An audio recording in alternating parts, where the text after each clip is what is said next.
Yo supongo que muchos creyentes aquí se han topado con esta situación. Estamos predicando el evangelio a una persona inconversa, pero esta persona está argumentando y argumentando y argumentando hasta que llega un punto en que te das cuenta que no tiene caso continuar. ¿Te ha pasado eso? No tiene caso porque es evidente que la persona no está escuchando ni está ponderando tus argumentos. Más bien él ha decidido ir en contra de toda evidencia para seguir justificándose a sí misma. Bueno, algo similar es lo que encontramos en el pasaje que vamos a considerar en la mañana de hoy, en el capítulo 9 de la carta a los Romanos. Pablo ha venido hablando acerca de la elección incondicional, soberana, para probar que la promesa de Dios a Israel no ha fallado por el hecho de que muchos israelitas continúen rechazando al Mesías. Dios tiene a un Israel dentro de Israel, un Israel espiritual dentro del Israel nacional, escogido por gracia, por el puro afecto de su voluntad. Ahora, Pablo sabía que esta doctrina de la elección soberana incondicional de Dios suele levantar al menos dos objeciones. La primera, no se olvidar la pantalla. La primera es que Dios es injusto al elegir a unos y no a otros. ¿Alguna vez alguien te ha dicho eso? A mí me lo han dicho muchas veces. Dios es injusto. ¿Por qué le elige a unos y no a otros? Y Pablo responde a esta objeción en los versículos 14 al 18 que estudiamos la semana pasada. La siguiente objeción es más bien un reproche. Es cuando la persona se siente acorralada por la doctrina de la elección de Dios y ahora le echa la culpa a Dios de su incredulidad. Decía Luis Buñuel, un famoso cineasta español: yo soy ateo por la gracia de Dios. Y eso es lo que este hombre está haciendo aquí. Vean el versículo 19.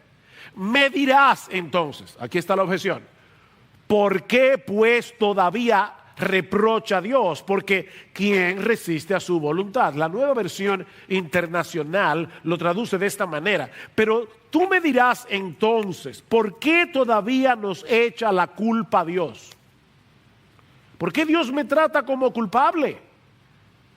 ¿Quién puede oponerse a su voluntad? Pablo acaba de decir en el versículo 18 que del que quiere Dios tiene misericordia y al que quiere endurece. De ahí la pregunta del oponente de Pablo: ¿cómo puede un Dios así juzgar a los seres humanos? Si Él ha determinado en su soberanía lo que hará con cada uno. Y de nuevo, mis hermanos, tenemos que insistir en el hecho de que si Pablo hubiera enseñado que Dios escoge a los que Él sabe de antemano que van a creer en Cristo, no se hubiera levantado esa objeción. Si eso fuera lo que Pablo hubiera enseñado. Pero lo que levanta este cuestionamiento es precisamente la enseñanza de Pablo sobre la soberanía absoluta de Dios en la salvación de los pecadores. En otras palabras, el oponente de Pablo entendió perfectamente lo que él está enseñando, pero está llegando a una conclusión equivocada. Yo puedo entender una enseñanza, pero entonces inferir cosas que son erróneas. Porque la inferencia o la conclusión a la que ha llegado el oponente de Pablo es esta: si Dios es soberano, entonces yo no soy culpable. Yo no tengo responsabilidad. No soy responsable de mis pecados. Ni siquiera soy responsable de ser incrédulo, porque Dios es soberano. Pablo no está tratando aquí con un creyente confundido, que desea de corazón tener un mejor entendimiento de esta doctrina. Por favor, Pablo, explícame mejor este tema de la elección incondicional, porque yo no acabo de entender cómo es que Dios opera en el corazón de los hombres para traernos a salvación. ¿Tú me pudieras dar un poco más de explicación? No, eso no es lo que tenemos aquí. Eso no es lo que está pasando aquí. El oponente de Pablo está indignado con Dios. Él está criticando la forma de actuar de Dios. ¿Cómo se atreve Dios a juzgar a los hombres, a juzgarme a mí? Si a final de cuentas nadie puede resistir su soberana voluntad. Es por eso que en vez de responder su pregunta, Pablo va a tratar con su corazón. Me encanta esto. O sea, Pablo sabe, no vale la pena seguir argumentando. Yo tengo que ayudar a este individuo. Yo tengo que tratar con su corazón. Porque no son más explicaciones lo que este hombre necesita. Mis hermanos, Romanos 9, de verdad, está bien claro. Bien claro. No es más explicación, es más humillación.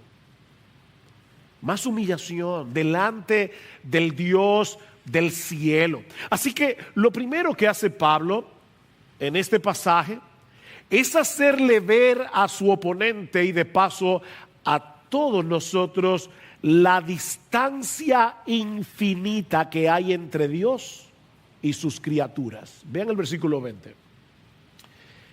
Al contrario, ¿quién eres tú, oh hombre, que le contestas a Dios? Hay un contraste aquí que se ve más claro en el original. Oh hombre está al principio de la oración. Y la palabra Dios tiene un artículo definido. No es simplemente Dios, es el Dios. Es como que Pablo le está diciendo: oh hombre, ¿quién eres tú? ¿Quién eres tú para que le pidas cuentas al Dios, al único Dios?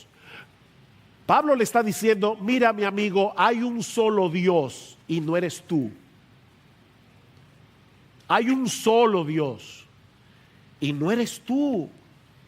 Eres un hombre, eres una criatura que para colmo de males eres pecadora, y aún así crees tener el derecho de criticar a Dios y demandarle una explicación.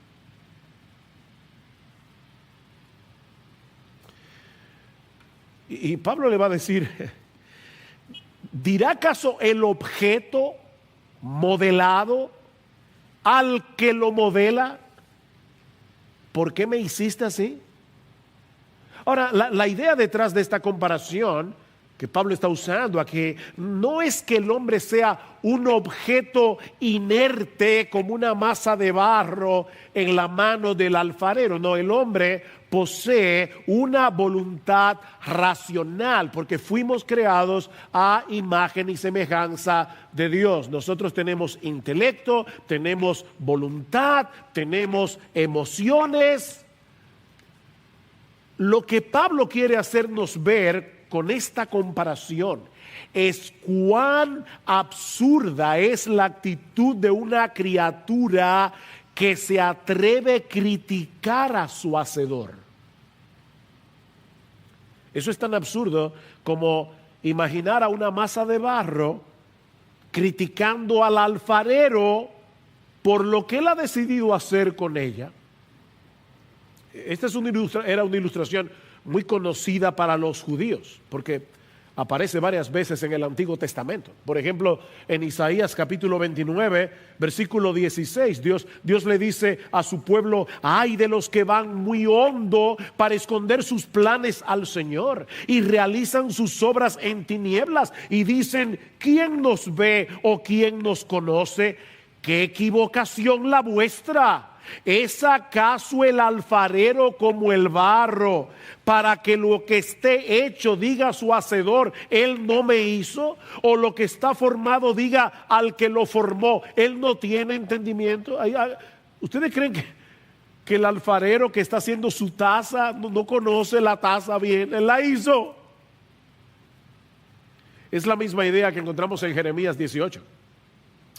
Dios le ordena a Jeremías que vaya a casa del alfarero, y cuando llega lo encuentra haciendo una vasija de barro que se echa a perder. Así que el alfarero tiene que hacerla de nuevo, y el texto en Jeremías dice: según le pareció mejor al alfarero hacerla.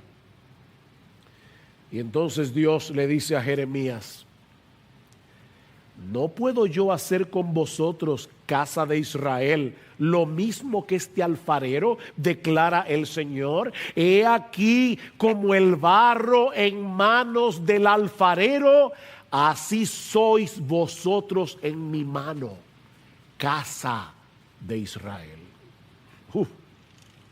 Wow. Él es el creador. Nosotros somos sus criaturas. ¿Ustedes se imaginan a una masa de barro molesta con el alfarero porque la convirtió en taza en vez de plato? ¿O porque le hizo una asa demasiado pequeña? Mi esposa, Gloria, en estos días me dio una ilustración más criolla. Aquí tenemos a una mujer con harina y agua, y resulta que la masa está peleando porque la hizo yaniqueque en vez de pastelito. Yo sé que mueve a risa. Yo lamento los que están viendo esto de otro país, no van a entender nada, pero yo sé que mueve a risa. Pero hermanos, es precisamente la ironía que Pablo nos está presentando aquí. Dice John Stott: estas personas se niegan a permitir que Dios sea Dios. Como si el alfarero se hubiera convertido en la vasija y la vasija en el alfarero cambiaron de posición. Spurgeon es más contundente. Spurgeon dice: los hombres permitirán que Dios esté en todas partes menos en su trono. Dios puede estar en cualquier lugar menos en su trono. Le permitirán formar mundos y hacer estrellas, dispensar favores, conceder dones, sostener la tierra y soportar los pilares de la misma, iluminar las luces del cielo y gobernar las incesantes olas del océano. Pero cuando Dios asciende a su trono, sus criaturas rechinan los dientes. Ese es el problema. Yo quiero un Dios controlable, un Dios al que yo pueda manipular. Pero ese no es el Dios de la Biblia. Mira, mi amigo, fue Dios el que te dio una mente para pensar y una boca para hablar. De hecho, aún el aire que usas para que tus palabras puedan ser escuchadas, porque si no hay aire no se transmite la voz. El aire que tú usas para que tus palabras puedan ser escuchadas es el aire de Dios. La mente es de Dios, la boca es de Dios, el aire es de Dios. ¿Y tú te atreves a usar tus capacidades para criticarlo? A ese mismo Dios que te mantiene con vida hasta el día de hoy. Mi amigo, tú y yo llegamos ayer a este mundo. Dios es eterno. Eterno. Somos tan frágiles que un pequeño virus que no se ve a simple vista te puede llevar mañana a una clínica entubado o a la tumba. Y Él es el Todopoderoso. Él es el que formó todas las cosas con la palabra de su poder. Mire, yo estoy seguro que la mayoría de los que estamos aquí no somos capaces de entender la teoría de la relatividad. Ustedes conocen la fórmula, muchos, pero ¿de verdad tú me puedes explicar la teoría de la relatividad? Algunos tal vez sí, yo no puedo. Pero déjame decirte algo. La mente de Einstein no era más que una pequeñita gota casi invisible ante el océano infinito de la sabiduría de Dios. Y tú quieres que Dios te explique lo que Él está haciendo.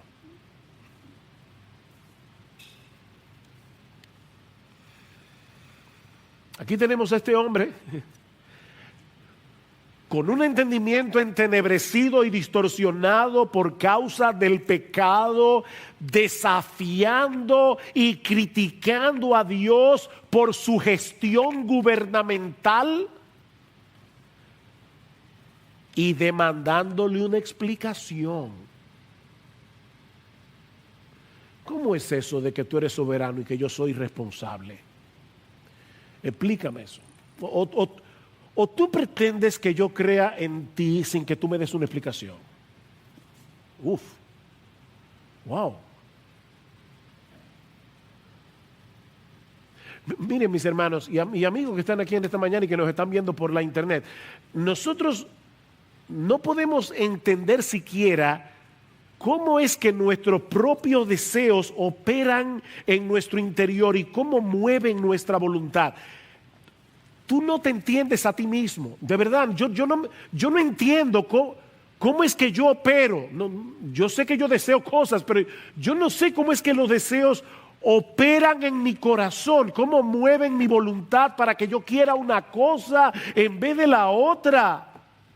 Y vamos a demandarle a Dios que nos explique cómo es que armoniza nuestra responsabilidad con su soberanía.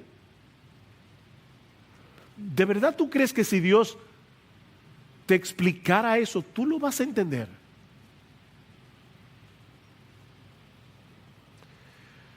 Oh hombre, ¿quién eres tú? ¿Quién eres tú? Asume tu lugar de una simple criatura del polvo. En vez de seguir demandando una explicación que no tienes derecho a exigir y que tampoco tienes la capacidad de entender, mi amigo, acógete humildemente a la gracia y la misericordia de Dios en Cristo, que Él ofrece a todos libremente por medio del Evangelio. A todos. A todos libremente. Si tú no vienes es porque no quieres.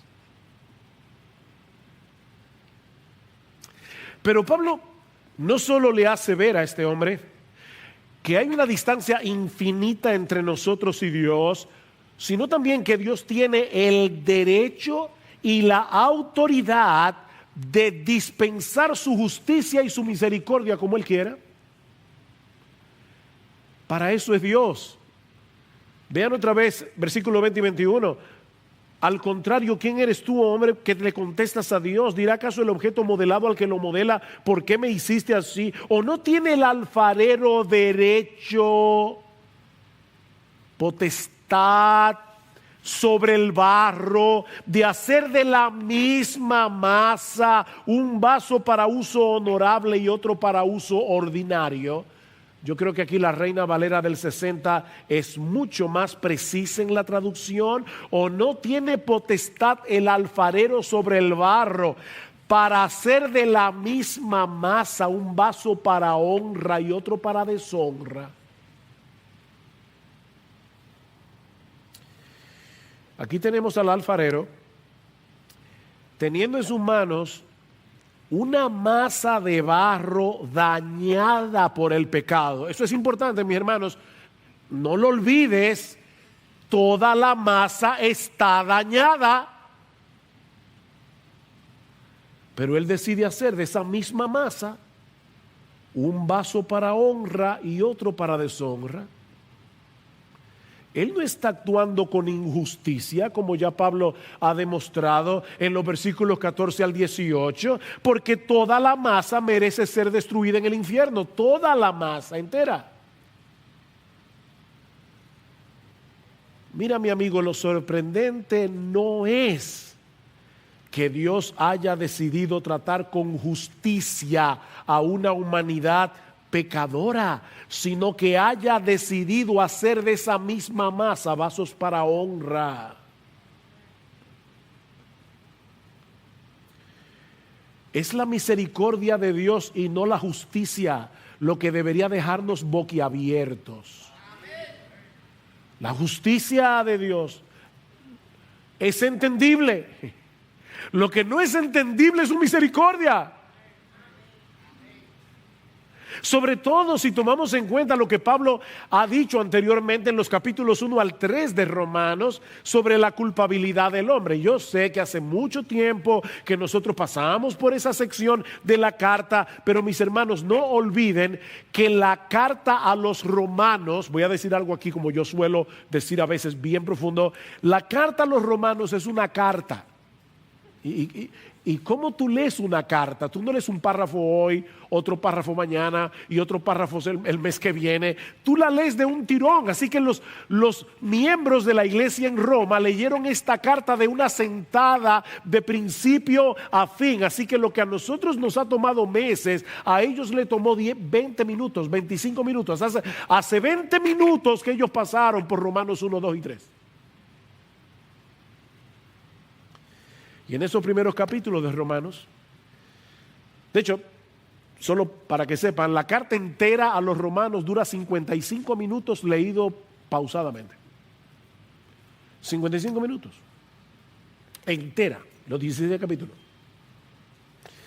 En esos primeros 3 capítulos de Romanos, Pablo nos presenta un caso contundente contra la culpabilidad humana, dejando al hombre sin excusas frente a la justicia de Dios. La masa entera está dañada, dice Pablo. Porque la ira de Dios se revela desde el cielo contra toda impiedad e injusticia de los hombres que con injusticia restringen la verdad. ¿Y cómo están restringiendo la verdad? Porque lo que se conoce acerca de Dios es evidente dentro de ellos, pues Dios se lo hizo evidente, porque desde la creación del mundo, sus atributos invisibles, su eterno poder y divinidad se han visto con toda claridad, siendo entendidas por medio de las cosas creadas, de modo que no tienen excusa. No aguanto la tentación de decirles esto. En estos días, Gloria y yo hemos estado viendo algunos documentales y uno de ellos fue acerca de la ley de Benford. Quizás tú nunca en tu vida lo habías oído, yo tampoco. Pero es extraordinaria. La ley de Benford, por Frank Benford, quien la descubrió en el año 1936, consiste en ver, no se lo voy a explicar aquí, pero consiste en ver que en el mundo entero hay un patrón matemático inviolable, en el mundo entero. Tú tomas todos los ríos del mundo, por decirte algo, y tú los pones en orden de mayor a menor, y te vas a dar cuenta que el número que va a dar eso es una curva. Es una curva. ¿Saben cómo? Eso tú lo puedes hacer con tu cuenta de banco, tú lo puedes hacer con tu... Yo no sé con cuántas cosas. Eso es impresionante. La ley de Benford. Y Gloria y yo veíamos el documental y el tipo que está haciendo el documental le decía a las personas, pero ¿cómo es que eso pasa? Y decía, nosotros no tenemos la menor idea. Y yo decía, claro que no tienen la menor idea porque han sacado a Dios de la ecuación.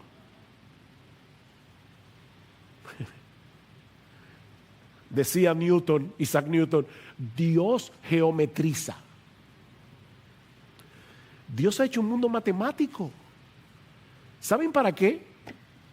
Para que la gente que sabe de matemática lo pueda ver.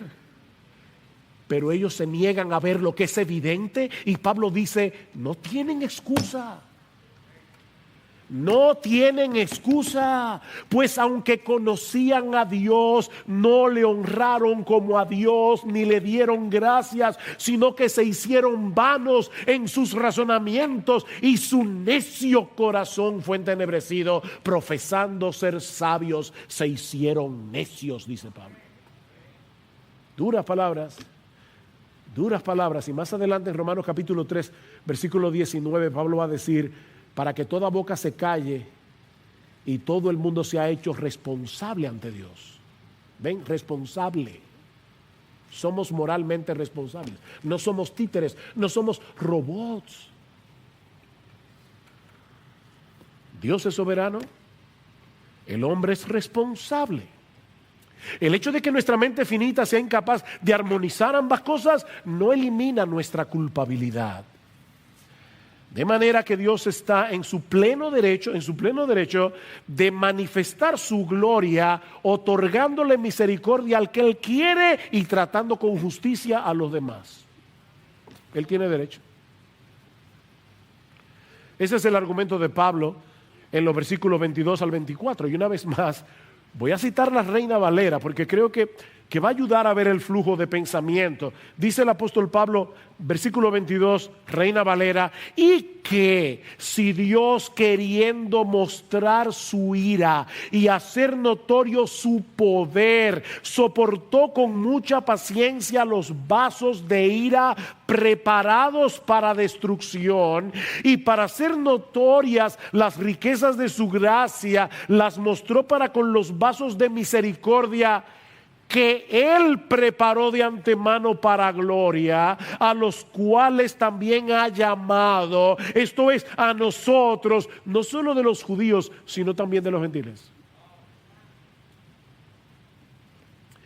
¿Se dieron cuenta que Pablo 2 veces dice hacer notorio, dar a conocer? Dios hace las cosas como las hace para que su gloria sea más ampliamente revelada por medio de su justicia y por medio de su misericordia. No se trata de una cosa o la otra, son las dos cosas a la vez. Dios tiene potestad de soportar con paciencia la soberbia de los incrédulos, como hizo con Faraón. Una plaga y Faraón resiste. Dios pudo haber dicho, se acabó Faraón. No, y otra plaga, y otra más, y otra más, y Dios soportando a Faraón con paciencia. Algo interesante en el texto es que Pablo deja ambiguo quién fue que preparó esos vasos para destrucción. Él no lo dice.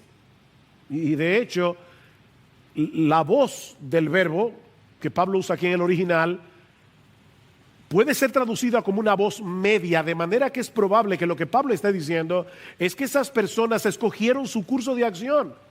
Ellos decidieron seguir en impenitencia. Ellos se prepararon a sí mismos para la destrucción. Porque luego Pablo es más explícito, o totalmente explícito, cuando habla de los vasos de misericordia. Dice, Él los preparó de antemano. ¿Ven? Activamente. Él. Dios no hace incrédulo a los incrédulos. Dios no crea maldad en los malos. Él no tienta a nadie, ni puede ser tentado por el mal. No, Dios no hace eso.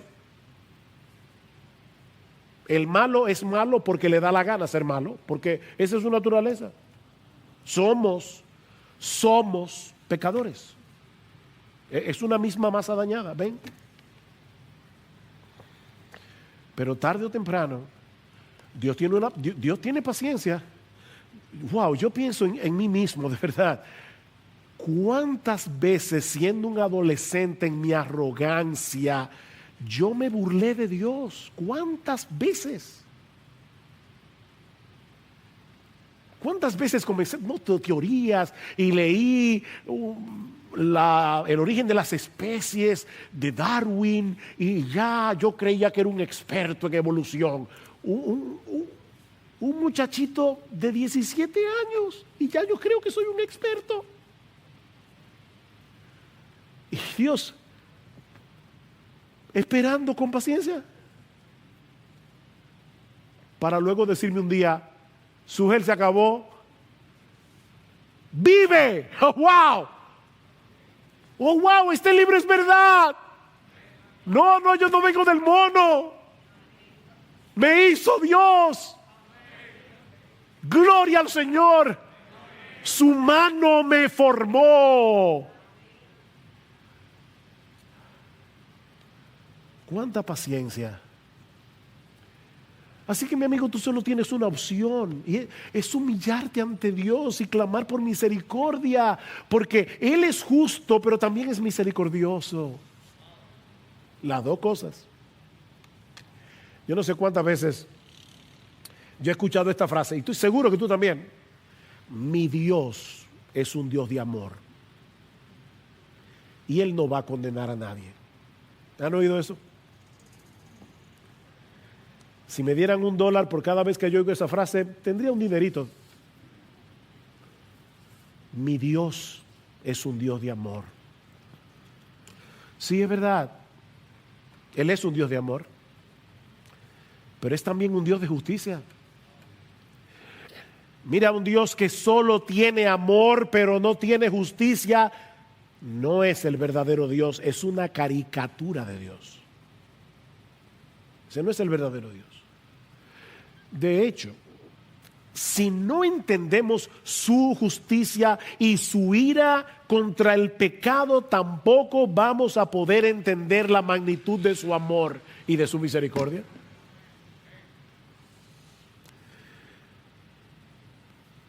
Mis hermanos, ¿por qué la segunda persona de la Trinidad tuvo que hacerse hombre y morir en una cruz siendo inocente? ¿Por qué? Porque Dios es perfectamente justo y Él no puede pasar por alto el pecado. Pero como Él es amor, al mismo tiempo justo y amor, Él decide, la Trinidad decide que Dios, el Hijo, se haga hombre y cargue con mi culpa para que Dios pueda perdonarme y mantener intacta su justicia. ¡Oh, qué gran Dios! ¿Ustedes recuerdan la escena que vimos la semana pasada en Éxodo capítulo 34, cuando Moisés le dice a Dios: muéstrame tu gloria? Y Dios, en el capítulo 34 de Éxodo, esconde a Moisés en una peña y pasa por encima de él proclamando su nombre, es decir, dándole a Moisés una revelación de su esencia, una revelación de quién él es. Pero, mis hermanos, hay una paradoja en lo que Dios le revela a Moisés. Dice Dios a Moisés: yo soy compasivo y clemente, lento para la ira y abundante en misericordia y fidelidad, el que guarda misericordia a millares. Y ahora escuchen: el que perdona la iniquidad, la transgresión y el pecado, y que no tendrá por inocente al culpable. No, espera, aquí hay algo raro. Aquí hay algo raro. ¿Cómo podemos congeniar esas dos cosas? Si Dios no tendrá por inocente al culpable, y todos somos culpables, ¿cómo Él puede perdonar la iniquidad, la transgresión y el pecado? No parece lógico. Él no tendrá por inocente al culpable, y todos somos culpables. No puede perdonar a nadie, pero Él dice que Él perdona. ¿Cómo lo hace? Para entender esta paradoja tenemos que meter a Cristo en la ecuación. Tenemos que meter a Cristo en la ecuación. La solución es Cristo. Dios no pasó por alto nuestra culpa para concedernos su perdón, sino que la castigó plenamente en la persona de su Hijo. He ahí la solución del dilema. El justo fue castigado para que los injustos seamos perdonados. Pero mis hermanos, la muerte de Cristo en la cruz no tendría significado a menos que la veamos a la luz de la perfecta justicia de Dios. No tiene sentido. Él tenía que morir porque Dios es justo y Dios no puede hacerse de la vista gorda con el pecado. ¿A ustedes les agrada que nuestros jueces muchas veces se hagan de la vista gorda? Sobre todo con los ladrones de cuello blanco. ¿A ti no te molesta? Porque a mí sí. Queremos justicia. Yo quiero vivir en un país donde haya justicia. Bien, nosotros vivimos en un universo donde habrá justicia, donde Dios tratará a todo el mundo conforme a sus obras. Pero Dios decidió tener misericordia en Cristo. En Cristo. Mis hermanos, la misericordia, no solamente la cruz, la misericordia de Dios pierde todo su significado sin la justicia de Dios. Pierde su significado. Es al ver la ira de Dios derramada justamente sobre una humanidad culpable, cuando se hace más evidente las riquezas de su gloria para con los vasos de misericordia que Él preparó de antemano para gloria. ¡Wow! ¿Ven cómo Pablo está resaltando otra vez la incondicionalidad de la elección? De esa misma masa dañada por el pecado, Dios decidió mostrar las riquezas de su gloria con vasos de misericordia que Él mismo preparó de antemano para gloria. Para que vean el esplendor de su gloria y para que compartamos su gloria. Los justos resplandecerán como el sol en el reino de su Padre, dice Jesús. Por eso es que Pablo dice en Romanos 8:18 que las aflicciones del tiempo presente no son comparables con la gloria venidera que en nosotros ha de manifestarse.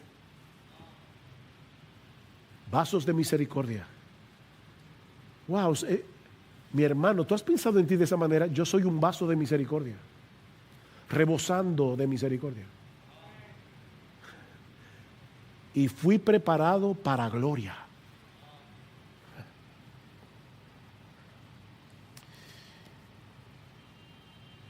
Y Pablo añade en el versículo 24, a los cuales también llamó. Y es obvio por el capítulo 8 de Romanos, que ese llamamiento del que Pablo está hablando aquí no es simplemente el llamado que hacemos libremente a través de la predicación del Evangelio a cualquiera que quiera venir a Cristo. No, este es un llamado irresistible que liberta nuestra voluntad de la esclavitud del pecado para que nosotros podamos responder libremente al llamado del Evangelio. Eso es una de las cosas que veremos esta tarde en la clase de escuela dominical. Cómo Dios nos hace libres para que podamos responder al llamado del Evangelio. Pero al hablar de este llamamiento, Pablo nos lleva de vuelta al argumento principal de toda esta sección de la carta, y es que la promesa de Dios no ha fallado. Recuerden que ese es el argumento, ese es el foco principal de los capítulos 9, 10 y 11. Aunque muchos descendientes físicos de Abraham permanecían en incredulidad, ahora Pablo le hace ver a su oponente que el verdadero Israel no solo está compuesto por todos aquellos israelitas que fueron escogidos de pura gracia, sino también por todos aquellos que fueron elegidos de entre los gentiles. Hoy, gloria a Dios, habían dominicanos ahí. Por eso estamos aquí. De manera, mis hermanos, que el plan de Dios no ha fracasado. ¿Qué fue lo que Dios le prometió a Abraham en Génesis capítulo 12, versículo 3? En ti serán benditas todas las familias de la tierra. Esa fue la promesa. Y más adelante en el capítulo 22, versículo 18, Dios le dice a Abraham: y en tu simiente serán bendecidas todas las naciones de la tierra. Y eso es lo que Pablo va a probar ahora a través de 4 citas del Antiguo Testamento, 2 del libro de Oseas, 2 del profeta Isaías, para mostrar que la inclusión de los gentiles y la salvación de un remanente de Israel escogido por gracia, ese fue el plan de Dios desde el principio. Y eso nos lleva a nuestro tercer y último encabezado, que veremos mucho más brevemente. Y es que Dios ha estado llevando a cabo lo que Él se había propuesto hacer en su soberanía. Dios está haciendo lo que Él dijo que iba a hacer. La mayoría de los oponentes de Pablo eran judíos, la mayoría. Así que no sería extraño que este fuera el caso aquí. Y es como si Pablo le estuviera diciendo: pero tú no leíste la Biblia. ¿Tú no leíste en tu Biblia lo que está sucediendo en la historia de la redención después que Cristo murió en la cruz del Calvario? No es el plan B de Dios, ese siempre fue el plan A de Dios. Vean el versículo 25. Como también dice en Oseas: a los que no eran mi pueblo llamaré mi pueblo, y a la que no era amada, amada mía. Qué dulce, ¿verdad? Cuando un esposo le dice a su esposa: amada mía. En el tiempo de Oseas, el reino del norte se había apartado de Dios, se había entregado por entero a la idolatría, es decir, que espiritualmente hablando se habían convertido en una nación adúltera, y Dios los castigó usando a la nación de Asiria en el siglo 8 antes de Cristo como instrumento de juicio. Israel fue esparcido entre las naciones y tratados como una nación gentil, como si no fueran el pueblo de Dios. ¿Saben lo que hizo Dios? En el norte, recuerden que habían 10 tribus en el norte, 2 en el sur. Dios levantó a Oseas en el reino del norte. Y resulta que Oseas tenía una esposa llamada Gomer, que había sido adúltera literalmente, y le había dado a Oseas hijos de adulterio, hijos de fornicación. Y Dios usa a Oseas, que tiene este matrimonio, para mostrar lo que él iba a hacer con esos israelitas rebeldes y adúlteros. A pesar de su apostasía, Dios habría de traerlos de nuevo a la salvación por el poder de su palabra. De manera que esos que ya no podían ser llamados con toda propiedad el pueblo de Dios, eventualmente vendrían a ser su pueblo. Y yo no estoy hablando de los israelitas que murieron en la época de Oseas. Yo estoy hablando de la época de Pablo. Y ahora estoy hablando no solamente de los israelitas, estoy hablando de los gentiles. Pablo nos dice en Romanos que Dios ha cumplido esa profecía a través de la salvación de los gentiles. Que ahora por la fe en Jesucristo hemos venido a ser la iglesia, el pueblo de Dios del nuevo pacto. Es el mismo argumento de Pedro en primera de Pedro capítulo 2 versículo 10, que cita el mismo texto de Oseas. Mi hermano, eso somos tú y yo por la gracia de Dios, vasos de misericordia que Él preparó de antemano para gloria. Por causa de nuestra unión con Cristo, nosotros que estábamos apartados de la ciudadanía de Israel, ajenos a los pactos de la promesa, sin esperanza, sin Dios en el mundo, como dice Pablo en Efesios capítulo 2, versículo 12, ahora somos parte de la familia de Dios. Versículo 26. Y acontecerá que en el lugar donde les fue dicho, vosotros no sois mi pueblo, allí serán llamados hijos del Dios viviente. ¿Recuerdan que los hijos de Dios son hijos de la promesa? Romanos 9:8. Aquí está el punto. Nosotros somos hijos de Dios. ¿Por qué? Porque Él lo prometió. ¿Y qué de Israel? ¿Cómo entender que tantos israelitas continúan en incredulidad? Bueno, Pablo va ahora a citar Isaías, versículo 27. Isaías también exclama en cuanto a Israel: aunque el número de los hijos de Israel sea como la arena del mar, solo el remanente será salvo, porque el Señor ejecutará su palabra sobre la tierra cabalmente y con brevedad. Y no solo eso. Vean por último el versículo 29. Como Isaías predijo, por favor, hermanos, escuchen este texto con atención, porque lo pueden pasar por alto algo importante. Si el Señor de los ejércitos no nos hubiera dejado descendencia,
hubiéramos llegado a ser como Sodoma y semejantes a Gomorra.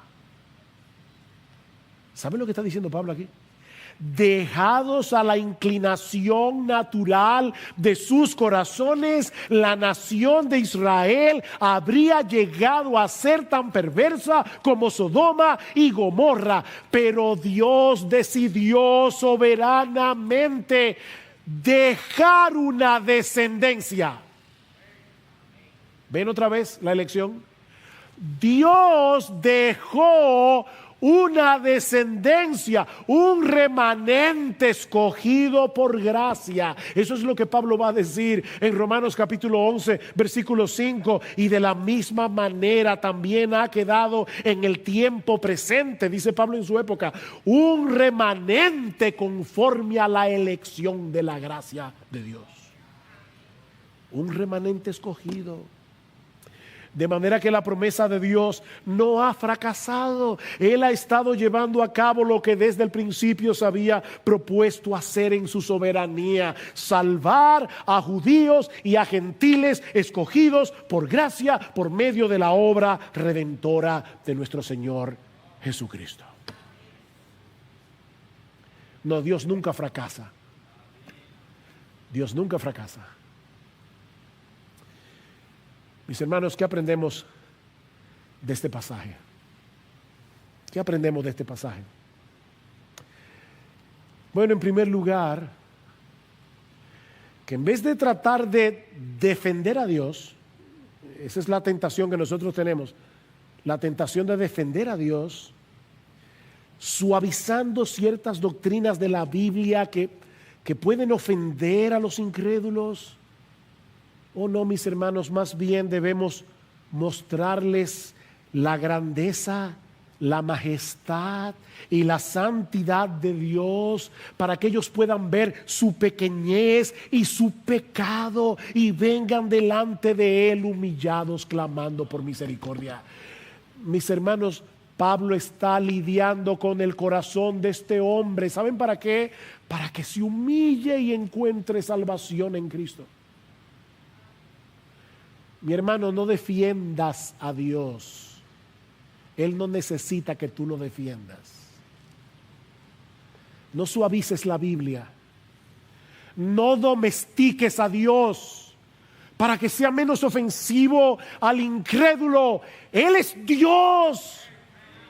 Él es como Él es. No lo domestiques.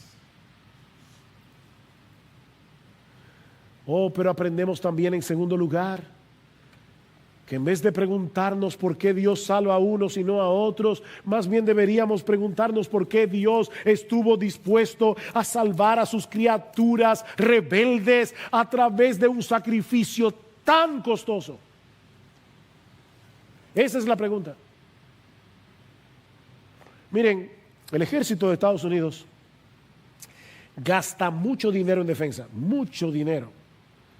Y para cuidarse de terroristas, ¿ustedes se imaginan que en el ejército de Estados Unidos se descubra que todo un batallón ha estado enviando armas secretamente para un grupo de terroristas de ISIS para hacer un atentado en la misma Casa Blanca?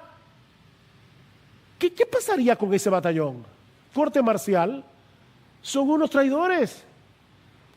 Eso es lo que nosotros somos. Nosotros hemos tomado los recursos que Dios nos ha dado para su gloria, para pelear contra Él, para criticar sus designios. Eso es lo que hemos hecho. Pero aquí está el juez de la corte marcial diciendo: ustedes todos merecen ser fusilados. Pero ¿saben qué? Ya yo hablé con la Suprema Corte de Justicia, yo no sé cómo funciona eso, y les pedí que me fusilaran a mí. Misericordia. Misericordia. Dios el Hijo vino a este mundo como hombre y dijo: fusílenme a mí. Fusílenme a mí para que ellos sean perdidos. Son unos traidores, son unos rebeldes, son unos adúlteros. Pero Padre, castígame a mí. Esa es la pregunta. Estás haciendo la pregunta incorrecta. Esa es la pregunta.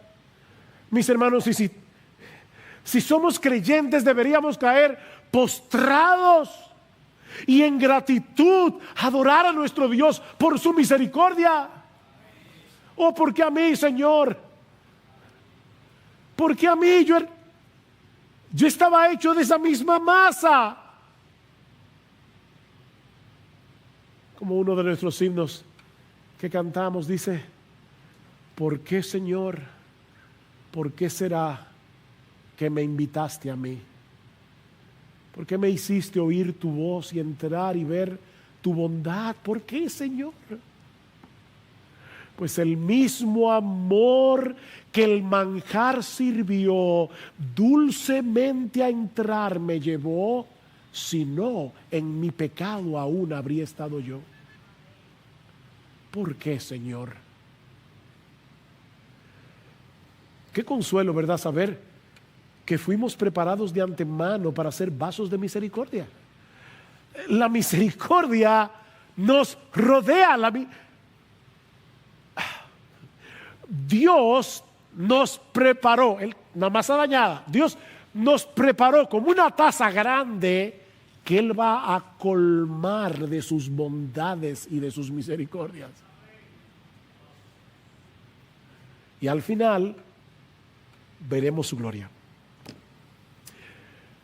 Pero aprendemos también, en tercer lugar, que debemos reconocer nuestras limitaciones y aceptar que no podemos saberlo todo ni entenderlo todo. No olvides que aquí estamos tratando con la revelación de la mente de Dios. ¿De verdad tú esperas entenderlo todo? ¿Tú entiendes cómo es eso de que la Biblia fue escrita por hombres pero inspirados por el Espíritu Santo? Y que Dios no anuló las personalidades ni de Pablo ni de Pedro. Cuando tú lees a Pablo es Pablo, cuando lees a Pedro es Pedro, pero fueron inspirados de tal manera que cada palabra de ese libro es palabra de Dios. ¿Tú entiendes? Pues yo no lo entiendo. Que hay un montón, óyeme. Mientras más grande es la luz, decía Spurgeon, más grandes son las tinieblas que la circundan. Mientras más entiendas cosas de la Biblia, más preguntas tendrás. acepta el misterio, que no podemos saberlo todo. Ustedes no se imaginan cuántas herejías y cuántas distorsiones del evangelio han surgido en la historia de la iglesia, porque hay hombres que han querido explicar lo inexplicable. Las cosas reveladas son para nosotros, pero hay cosas secretas que son de Dios. Acepta eso. Si pudiéramos entender a Dios, Él sería de nuestro tamaño. Ay, pero gloria a Dios que no podemos entenderlo. Todo.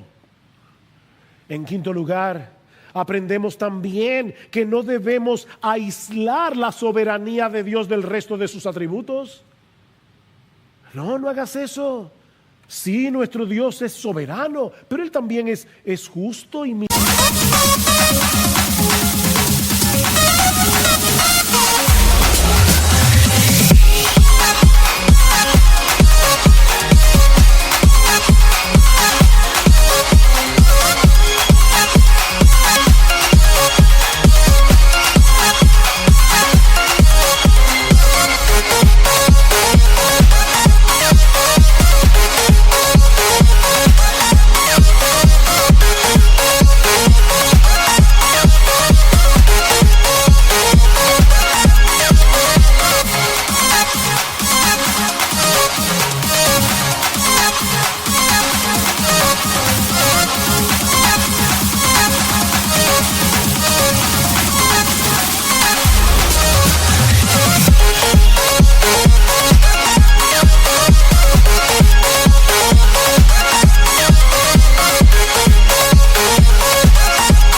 Misericordioso y compasivo y santo y sabio y bueno.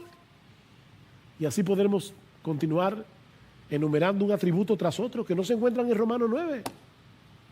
No podemos aislar la soberanía de Dios de lo demás. Es este mismo Dios del que Pablo escribió 10 minutos antes o 15 minutos antes en Romanos 5, que Él demuestra su amor para con nosotros en que siendo aún pecadores, Cristo murió por nosotros.